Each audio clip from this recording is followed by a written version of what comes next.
কাদিয়ানীদেরকে অমুসলিম কাফের ঘোষণা করে সংসদে আইন পাশ করবে, আমাদের এই সরার উদ্যানের কাছে দাবি থাকবে। আর সাথে সাথে আমরা 53 বছর দেখেছি বারবার ওলামায়ে কেরাম এবং মুসলমান আমরা রাস্তায় এসেছি। বহু দেশের মধ্যে কাদিয়ানীদেরকে অমুসলিম ঘোষণা করা সরকারিভাবে রাষ্ট্রীয়ভাবে হয়েছে, কিন্তু আমরা তাদের থেকে বারবার আসার পরেও তাদের থেকে অমুসলিম ঘোষণা আমরা পাই নাই। আমরা দুঃখিত। এর জন্য আমি সকল কৃতজ্ঞ আহ্বান জানাবো। 5ই আগস্টের পরে বাংলাদেশের ভিতরে ইসলামী উত্থানে একটা সুযোগ এসেছে। আমাদের নিজেদের পর্দার হয়ে কাদিয়ানীকে অমুসলিম ঘোষণা করব, সংসদের ভিতরে আইন পাস করব, কাদিয়ানী কাফের অমুসলিম ঘোষণা করব এবং আমরা আইন পাস করব ইনশাআল্লাহ।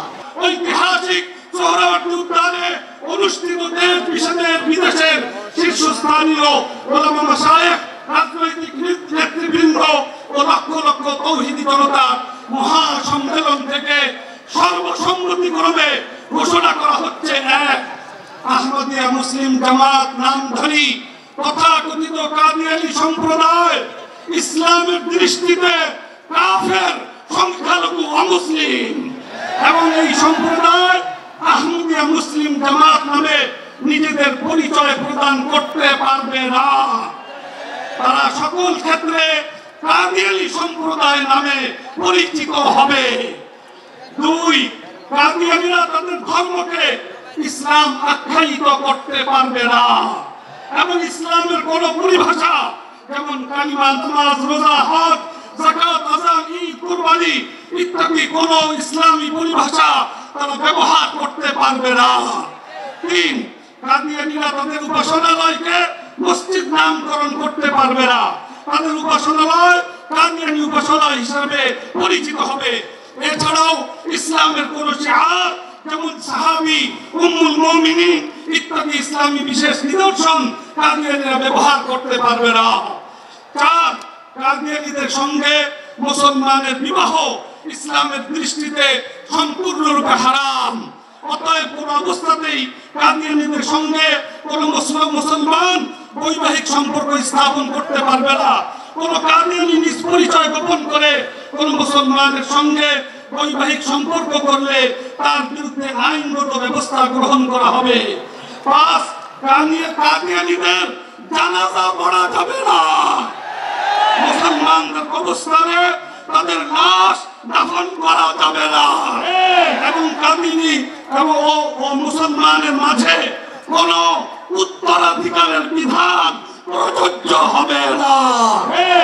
6, কাদিয়ানীরা ইসলাম প্রচারের নামে কোরআনের বিকৃত অনুবাদ কিংবা যে কোনো বই, পুস্তিকা, লিটারেচার, লিফলেট ইত্যাদি ছাপতে বা প্রচার করতে পারবে না। বাংলাদেশের অন্তর্বর্তী সরকারের প্রতি আহ্বান। বাংলাদেশ পৃথিবীর 2য় বৃহত্তম মুসলিম প্রধান দেশ, যার সংবিধানে রাষ্ট্রধর্ম ইসলাম বিদ্যমান। অতএব সংখ্যাগরিষ্ঠ নাগরিকের ধর্ম ইসলামের সুরক্ষা প্রদান এবং কাদিয়ানীদের সংখ্যালঘু অধিকার ও নিরাপত্তা নিশ্চিত করতে এবং সর্বোপরি দেশের সাম্প্রদায়িক সম্প্রীতি অটুট থাকতে অনতিবিলম্বে উপযুক্ত ঘোষণা নির্বাহী আদেশের মাধ্যমে বাস্তবায়ন করা জোর দাবি জানাচ্ছি। দেশবাসী সকল মুসলমানদের প্রতি আহ্বান, কাদিয়ানী সম্প্রদায়কে অমুসলিম জেনে তাদের সঙ্গে মুসলিম সুলভ আচরণ পরিহার করতে হবে।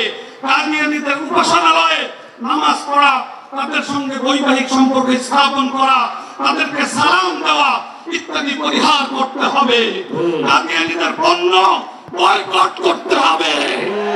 কাদিয়ানীদের যে কোনো বিভ্রান্তিকর প্রচারণা ও সেবার আড়ালে ধর্মান্তরিত করার অপচেষ্টার ব্যাপারে সজাগ দৃষ্টি রাখতে হবে। ঈমানের দাবিতে উপযুক্ত ঘোষণাপত্রটি সকলের দ্বারে দ্বারে পৌঁছে দিতে হবে।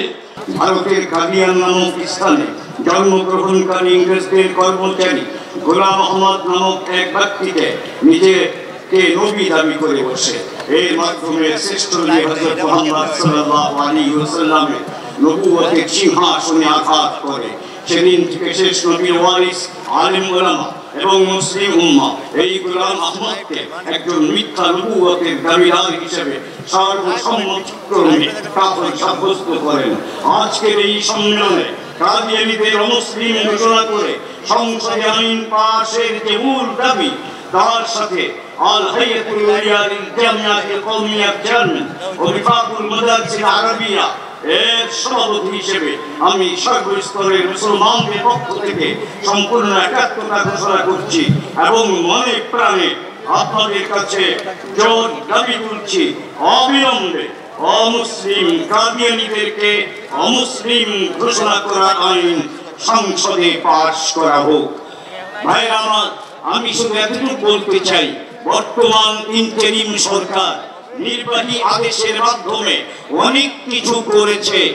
এই যে আমাদের রাজনৈতিক নেতৃবৃন্দ যারা এখানে এসেছিলেন, তারা বলেছেন যদি সংসদে সবাই ঐক্যবদ্ধ থাকে আমরা কাদিয়ানীদেরকে অমুসলিম ঘোষণা করব। আজকে এখানে সব দল উপস্থিত আছেন, এদের প্রতিনিধি সংসদে যাবে, গোটা দেশ আজ এক ও এক এবং ঐক্যবদ্ধ। সুতরাং এই ঐক্যবদ্ধ জনতার সংসদের দাবি অনুযায়ী ইন্টারিম সরকারকে 2-1 দিনের ভিতরে নির্বাহী আদেশের মাধ্যমে কাফের ঘোষণা করতে হবে। কারা কারা একবার 2 হাত তুলে বলুন।